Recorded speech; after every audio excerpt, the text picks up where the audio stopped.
You are watching SightsIn Plus, and this is Ramesh.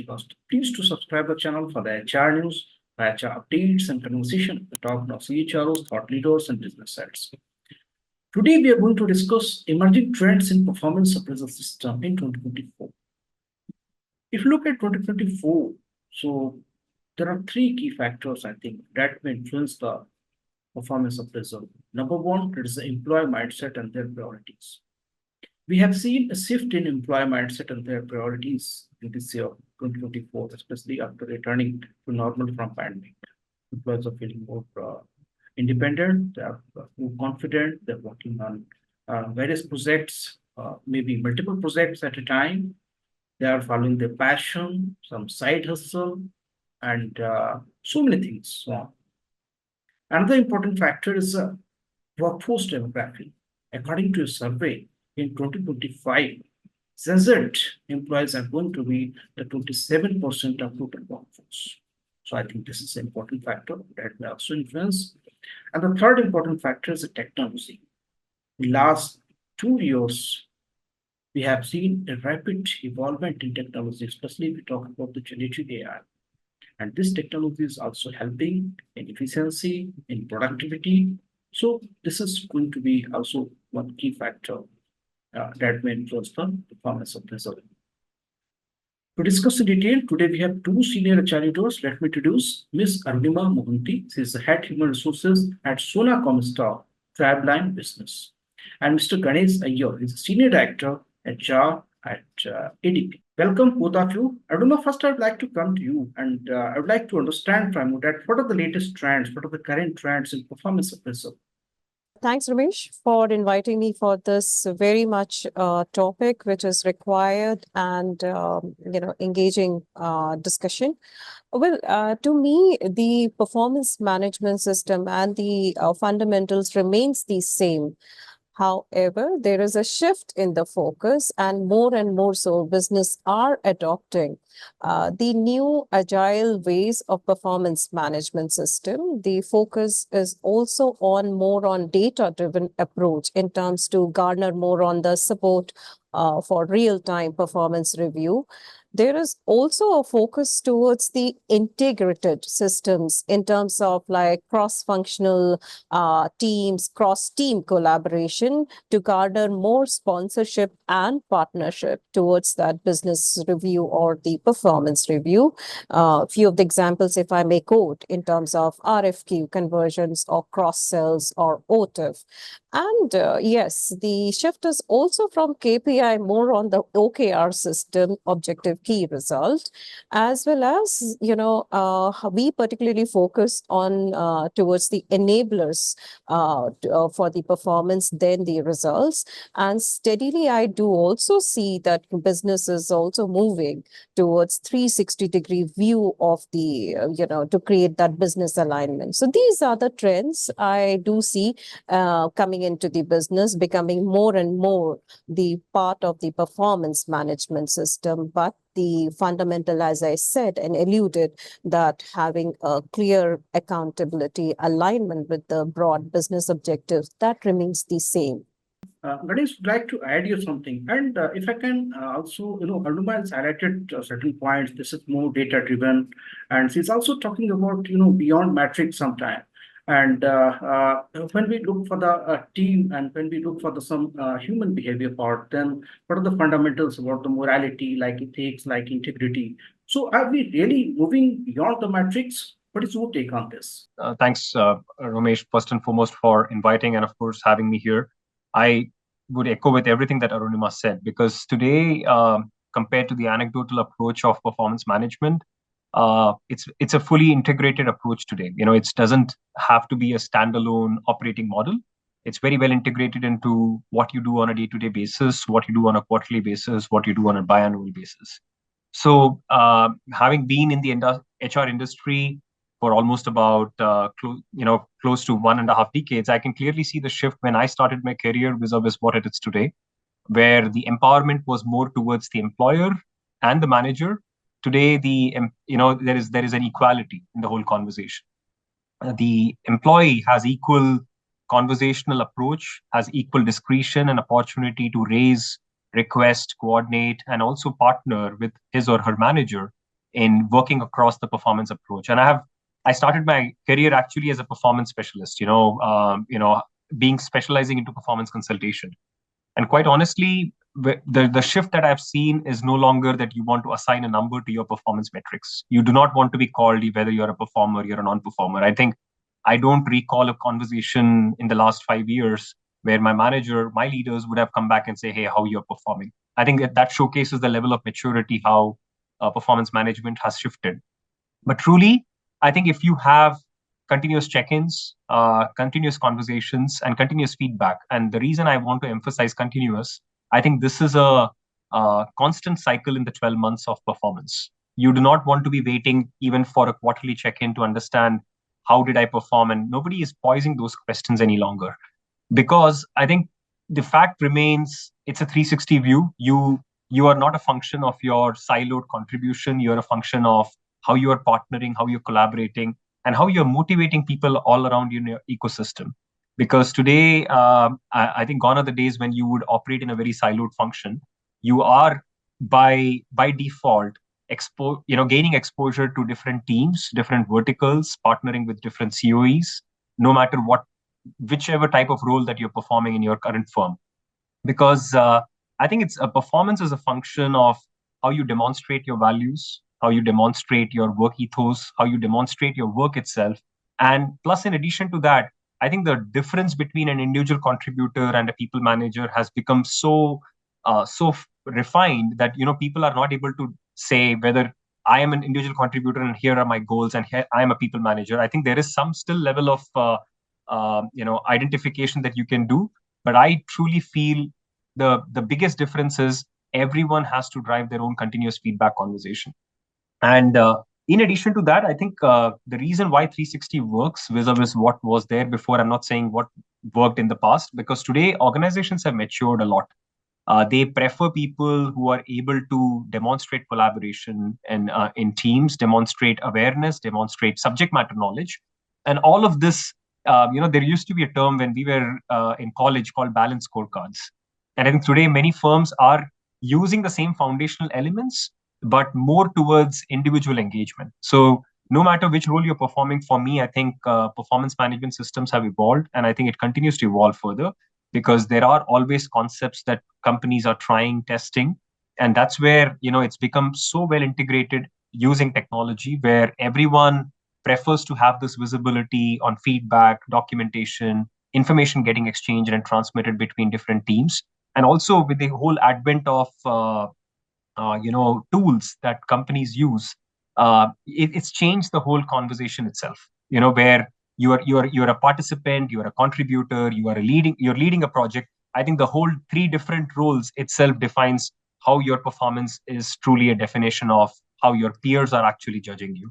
And I think that's the whole segue. But if I take a few steps away from an individual contributor to a leader, your performance as a function of how you are leading the team, how you're engaging the team, and how you're motivating the team, besides the impact that you make on your day-to-day work. So those are some of my thoughts. Yeah, absolutely, Ganesh. Thank you for sharing the broader picture of the performance appraisal of management. Arunima, why I was talking about the integrity, why I was talking about the ethics, we have seen a couple of cases last year, 2023. I don't want to quote the company name, but we have seen some recruitment scams or so. So that's why that time I was also having a panel discussion. So someone said that this should be the part of appraisal system. How we can work on this, how we can these are the ethical issues, how we can how this is also the part of culture, the workplace culture. What is your take on this? Ganesh has rightly referred about performance is not about how am I performing for the given job. It's also about what are the tools, ways, and how am I really executing it.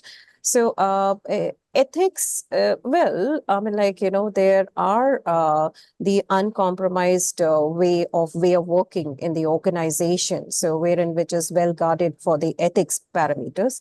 But in terms of like, how do I contribute? What is performance is looked at? Like, how can I go ahead?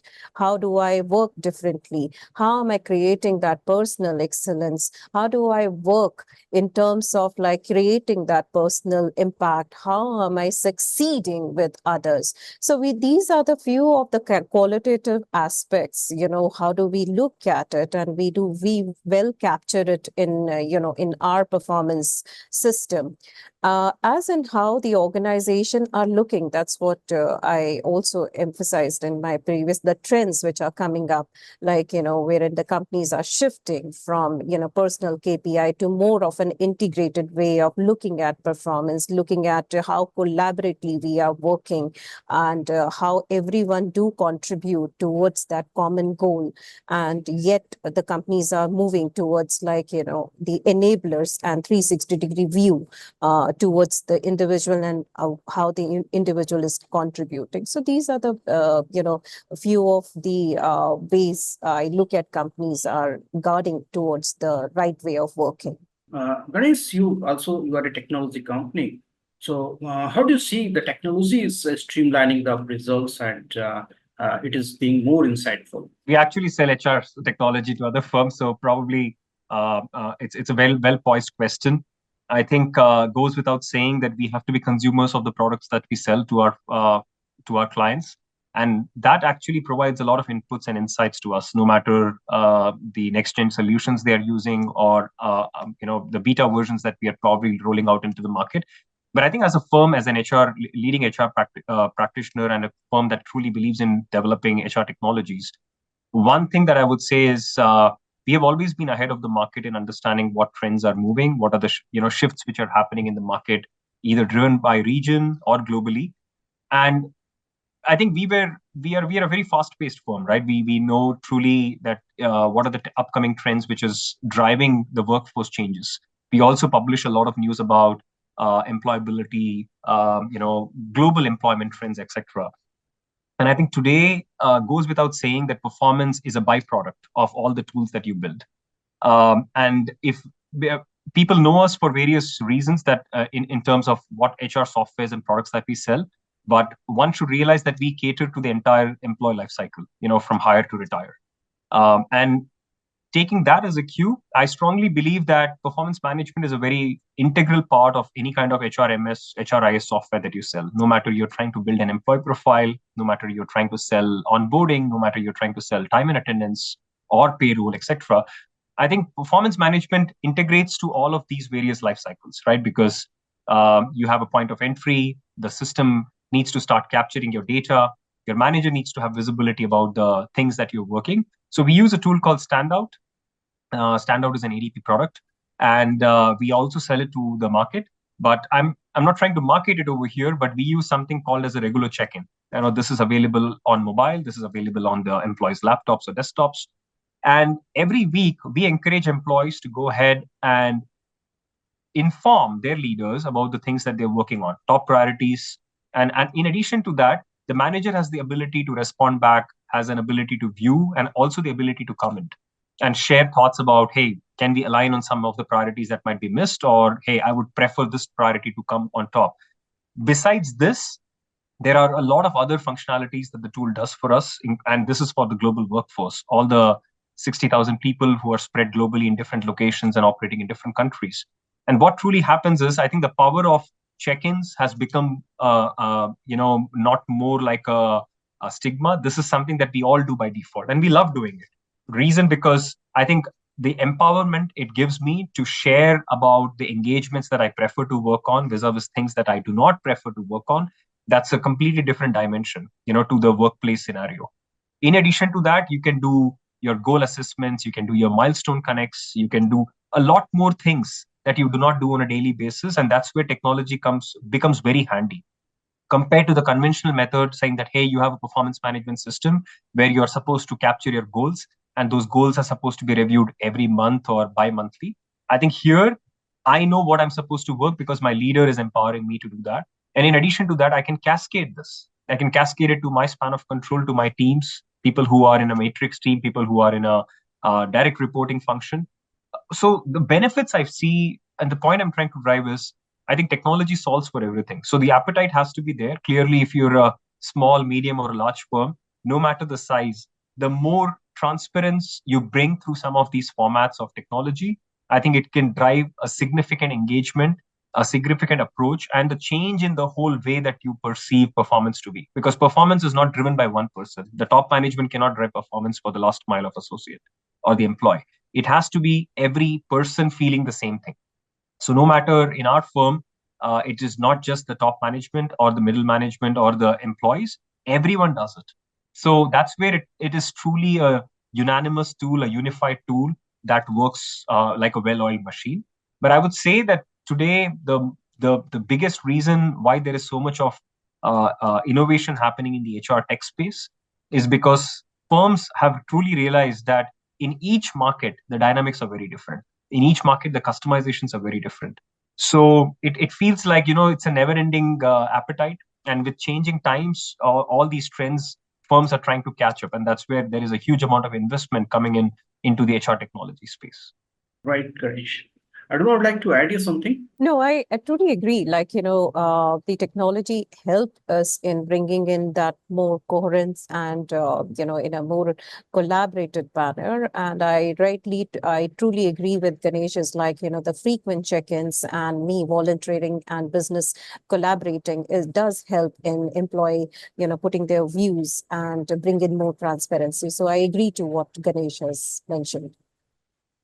Arunima, also I would like to, discuss with you one more point. Generally, we see kind of the articles show that annual appraisals are dead. How do you see this statement? I agree to an extent of like, seeing annual appraisal as like an annual process. Yes, those are like, dated and redundant practices. Performance cannot be reviewed, or it's not a one time of engagement. It's a continuous process, be it goal setting or it's continuous. Why? Because it's a continuous engagement between multiple stakeholder, the employee and the peers and the business and the cross teams and all such. So when it is such a continuous process, how can it be an annual review? It has to be a continuous process. And more so, technology has, come so handy in terms of making us doing so, in terms of, companies are now more focusing on the real-time review of it. Data analytics helps business taking on a very, proactive as well as real-time decision in terms of an employee to take any course corrective, or in terms to make that course correction becomes a very continuous effort. For that matter, the learning support becomes very continuous process. So yes, calling it as an annual review is a very, very redundant and dated term, I would say so. Yeah, absolutely. Yeah, absolutely, you're right. Every company, I think most of the companies are working on the annual review, but we are looking more forward, looking approach right now. That may be the continuous feedback, so that we can improve the performance of the employees. We can enhance their performance. That is the purpose. Ganesh, I would like to come to you and right now, the companies are also calling back their employees to work from the office, and a couple of companies they're also putting a condition kind of this. Maybe your promotions or your salary raises that would be unhit if you're not working from office. So maybe the numbers may be different for different companies. This is the one question. Second, how you are adopting the appraisal policy, those who are working remotely. It's a great question, though, because I don't think there is any perfect timing for any of such scenarios to emerge. I think in the last 3 years, the number of shifts that HR as a function has seen in the workplace, including employers have seen, is truly a testament about how resilient firms have been towards adopting the changing needs of the workforce, changing needs of the demands of the work, and of course, realigning, resetting those expectations. I would say remote work, exclusive remote works definitely is reduced. And I don't think I'm hearing any more talks about that you have to be an exclusive organization that offers remote. Yes, there are firms and they're great and, who are able to uphold that culture. And there are firms who are able to reduce and bring that flexibility to the workplace. That's what employees are expecting. I don't think employees today are also expecting that there should be exclusive remote options, but rather they are saying, offer me the flexibility and I would prefer to remain with such an employer. And that's what is called as hybrid workforce, right? No matter it's 4-1, 3-2, 2-3, call it whatever lingos that you can. But I think every employer today is trying to do their best. But the employees are also welcoming this change, saying, okay, there are flexibilities which are offered in the workplace, no matter it's for men or women, because it's equal. I feel I feel the whole expectation around performance for hybrid workforce has to be seen from a very different lens. Just a few days ago, I was interacting with somebody from a very large firm who were talking about what are my thoughts about how this whole performance evolution is going to change, and we are starting to write an article about it.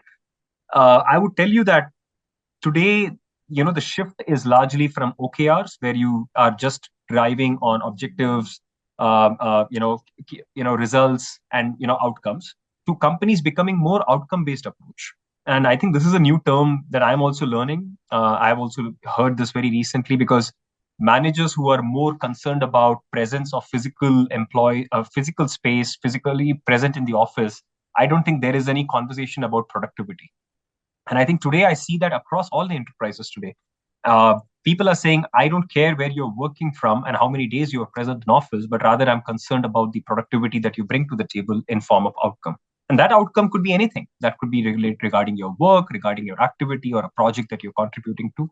But in the same time, I guess that showcases the empowerment that employers are being flexible, employees are being provided the discretion to operate from anywhere, but expected to perform at the optimum level.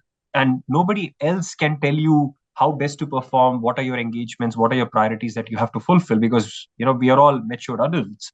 And I don't think an employer prefers to go down or toe the line to say, I need you to be in office to be productive. I think that the whole conversation has shifted completely, and employers have started becoming more outcome based rather than saying, the proximity of presence in office is what drives productivity. Honestly, not. And I think today still there is some confusion that because of some level of flexibility, some employers are talking about it, and I don't think they are being trolled very well. They are being trolled very badly, in fact, in the social media and the news, for all the wrong reasons. Because the more you continue to be firm believers saying that we cannot be adopters of this whole flexible work model, I think it challenges the whole work premise that we are not in pre-2020 era. We are in post-2020, after a lot of things have shifted, a lot of employee expectations have changed. So one has to be resilient, one has to be agile with these whole changing workforce demands, and also the ability to be a little bit more flexible than probably, and that's where employers are finding it difficult also to say, how much more can I go ahead with the innovative concepts of bringing workforce trends. So every employer is keeping their ears and eyes open, continuing to listen what's happening in the market, keeping a pulse in check. And that's where HR continues to become a big advocate, saying you need to bring these concepts back to your employer to say, hey, can we also potentially leverage this, and does it fit into our culture? Right.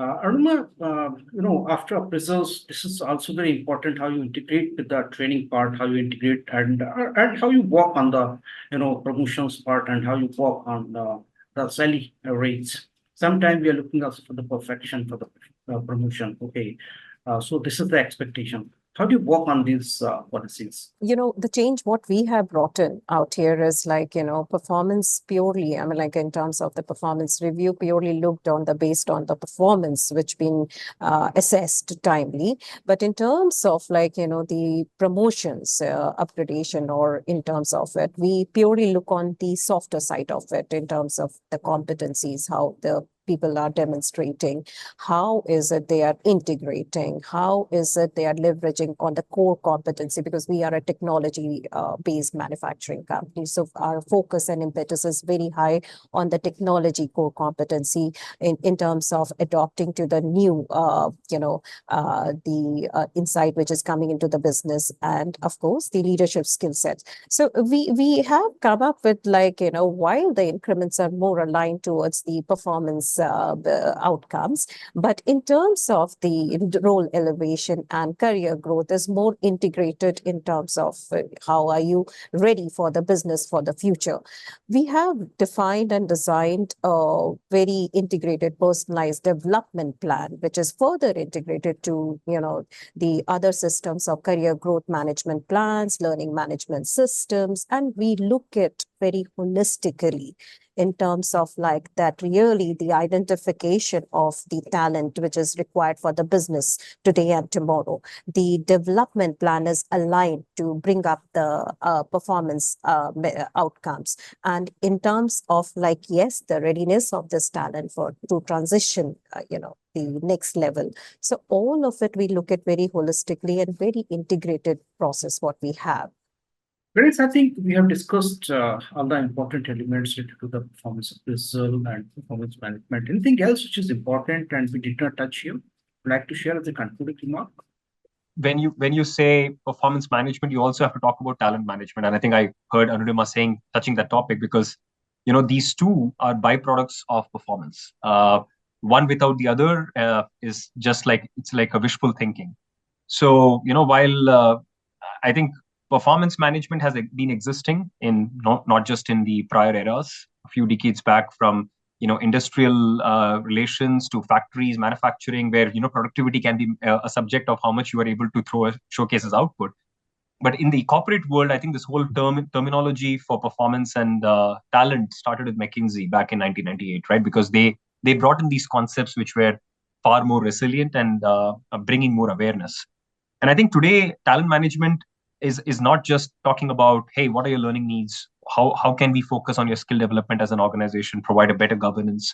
But I feel it's much more beyond that. It takes a step beyond talking about succession, talking about pipeline for talent, talking about growth mindset, about how we can nurture talent and what are the steps that we as an enterprise, we as leaders are supposed to invest on, and how do we create an appetite that the same people are not going to be available and relevant for the same roles next 5 years down the line. So reskilling has become a big agenda as performance management. And I think that's becoming the core belief of organizations, because after the last 1 year of disruption that we have heard, not just through AI, a lot more other technology driven concepts, I think firms are now starting to think, what would it take for my talent to remain relevant in the next 5 years? Not too far away.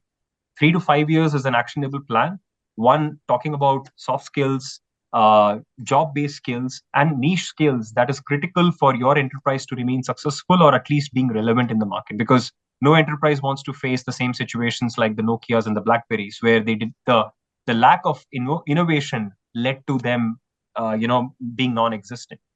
So today, companies are starting to think about this more proactively than ever before. Arunima, any of your final comments quickly? Yes, I mean, how do we look at it? Like, yes, while technology is more of an enabler, but yes, human factor is these, we look at at the heart of while defining the technology around. So, yes, while technology is enabling, but yes, how humanizing it is and how much is it bringing that human or data related to taking those decisions is also what the business look at. So thank you so much, Ganesh and Arunima, for joining the conversation and sharing your wonderful thoughts. Thank you so much.